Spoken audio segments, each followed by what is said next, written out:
Morning students, we are going to discuss about the topic CBD or the Convention on Biological Diversity. Actually, the CBD or the Convention on Biological Diversity is an agreement between countries based on natural and biological resources. And the CBD has three main goals. The first goal is to protect biodiversity. The second goal is to use biodiversity without destroying it. And the third goal is to share any benefits from genetic diversity equally. So today we are going to discuss about the topic the CBD or the Convention on Biological Diversity, and it is actually an agreement between the countries, and it has the CBD has three goals. First one is to protect biodiversity, second one is to use biodiversity, and third one is to share any benefits from the genetic diversity equally.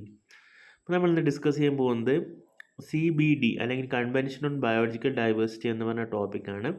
അപ്പോൾ ഈ convention on biological diversity അല്ലെങ്കിൽ CBD എന്ന് പറയുന്നത് actually ഒരു agreement ആണ്. അത് രാജ്യങ്ങൾ തമ്മിലുള്ള അല്ലെങ്കിൽ കൺട്രികൾ തമ്മിലുള്ള എഗ്രിമെൻ്റ് ആണ് CBD എന്ന് പറയുന്നത്. അപ്പോൾ ഈ CBDക്ക് 3 ലക്ഷ്യങ്ങളുണ്ട് അല്ലെങ്കിൽ 3 ഗോൾസ് ഉണ്ട്. ഒന്നാമത്തെ ഗോൾ എന്ന് പറഞ്ഞാൽ ബയോഡൈവേഴ്സിറ്റിനെ പ്രൊട്ടക്റ്റ് ചെയ്യുക. ഇപ്പോൾ CBDൻ്റെ ഫസ്റ്റ് ഗോളാണ് പ്രൊട്ടക്റ്റ് ബയോഡൈവേഴ്സിറ്റി. CBDൻ്റെ രണ്ടാമത്തെ ഗോളാണ് to use biodiversity without destroying it. CBDൻ്റെ മൂന്നാമത്തെ ഗോളാണ് share the benefits from genetic diversity equally. അപ്പം CBDൻ്റെ ഒന്നാമത്തെ ഗോളാണ് ബയോഡൈവേഴ്സിറ്റിനെ പ്രൊട്ടക്റ്റ് ചെയ്യുക.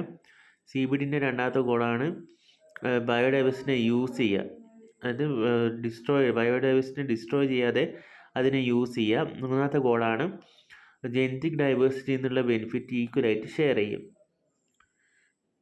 അപ്പോൾ ഈ ട്രീറ്റി ഉണ്ടായത് 1992 അല്ലെങ്കിൽ 1992 റിയോ എർത്ത് സബ്മിറ്റിലാണ് ഈ ട്രീറ്റി ഉണ്ടായത്.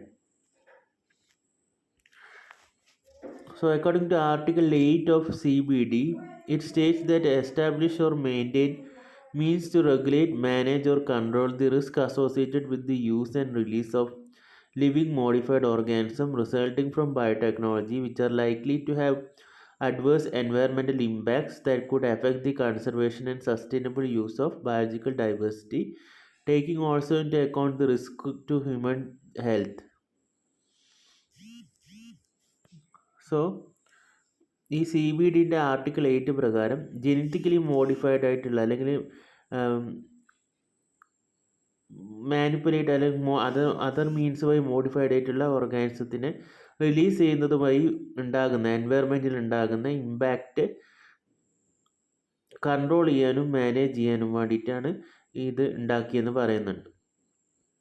അപ്പോൾ നിങ്ങൾക്കറിയാം ഈ ജെനറ്റിക്കലി മോഡിഫൈഡ് ഓർഗാനിസം എന്ന് പറയുന്നത് ഒരു നല്ലൊരു ഓർഗാനിസം അല്ല. അത് എൻവയറമെൻറ്റിലേക്ക് പോയി കഴിഞ്ഞാൽ അത് ബയോഡൈവേഴ്സിറ്റിനെ എഫക്റ്റ് ചെയ്യും. മാത്രമല്ല അത് വേറെ സ്പീഷീസിൻ്റെ എക്സ്റ്റൻഷനൊക്കെ കാരണമാകും.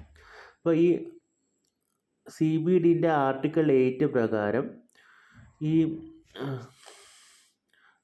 മോഡിഫൈഡ് ഓർഗാനിസം അല്ലെങ്കിൽ ജെനറ്റിക്കലി മോഡിഫൈഡ് ഓർഗാനിസത്തിൻ്റെ റിലീസ് കാരണം എൻവയറമെൻറ്റിൽ ഉണ്ടാകുന്ന അഡ്വേഴ്സ് എഫക്റ്റ് കൺട്രോൾ ചെയ്യാൻ അല്ലെങ്കിൽ മാനേജ് ചെയ്യാൻ വേണ്ടിയിട്ടാണ് ആർട്ടിക്കിൾ 8 പ്രകാരം പറയുന്നത്. According to article 16, there is no mention regarding the matter transfer of technology and also mention to cause any damage to environment. So the Article 19 exclusively explains the involvement of research and development of biotechnology and associated environmental impact. അപ്പോൾ biotechnological research കാരണം എൻവയറമെൻറ്റിന് ഉണ്ടാകുന്ന ഇമ്പാക്റ്റാണ് article 19 പറയുന്നത്. അപ്പോൾ CBD ആണ് നമ്മൾ discuss ചെയ്തുകൊണ്ടിരുന്നത്, അതായത് convention on biological diversity. ഇത് ആക്ച്വലി ഒരു അഗ്രിമെൻ്റ് ആണ്, അതായത് കുറച്ച് കൺട്രീസ് തമ്മിലുള്ള എഗ്രിമെൻ്റ് ആണ് CBD എന്ന് പറയുന്നത്.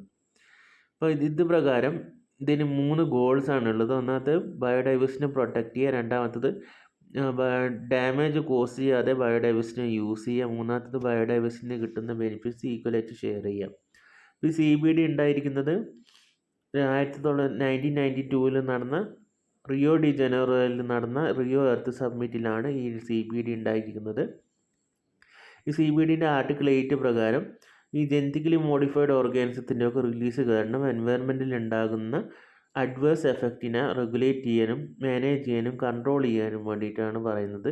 ആർട്ടിക്കിൾ 19 പ്രകാരം ഈ ബയോടെക്നോളജിക്കൽ ഇൻവെൻഷൻ കാരണം എൻവയറമെൻറ്റിൽ ഉണ്ടാകുന്ന ഇമ്പാക്റ്റിനെ കുറിച്ചാണ് എക്സ്പ്ലെയിൻ ചെയ്യുന്നത്. Thank you.